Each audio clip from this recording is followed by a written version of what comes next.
For months, rail managers have lobbied the government for more cash. Tonight they know how much extra they can spend. It's nowhere near what they say is needed to end the appalling conditions commuters suffer every day. London Transport have been told they can spend an extra £53 million on top of this year's budget. Take away debts and it leaves just £40 million.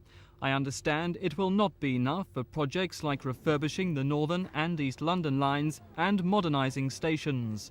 Last month, a Monopolies Commission report into the Underground called for a dramatic increase in funding. This is what the Underground's managing director said would happen if it was not forthcoming. The system will slowly rot. The service will become less stable. The improvements in quality we've made over the last 2 years will stop, and we will expect to see parts of the system occasionally closing or being slowed down.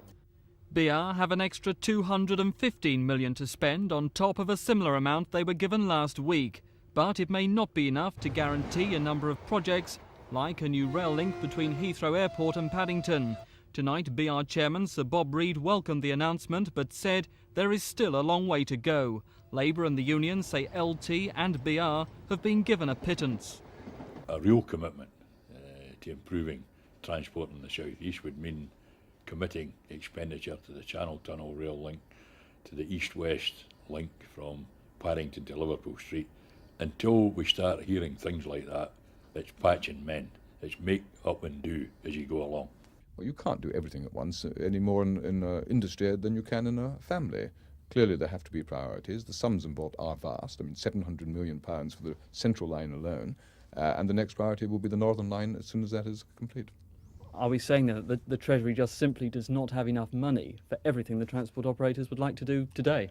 Yes, I suppose that's a perfectly fair way of putting it. But that's not because we're being in any way mean with the resources. The sums involved, the sums that are already being provided, are literally billions of pounds. There is good news for commuters in South East London and Kent. They're to get £127 million of new trains. But overall, managers will be very disappointed at today's announcement. This is Mike Pearce at the Department of Transport for Thames News.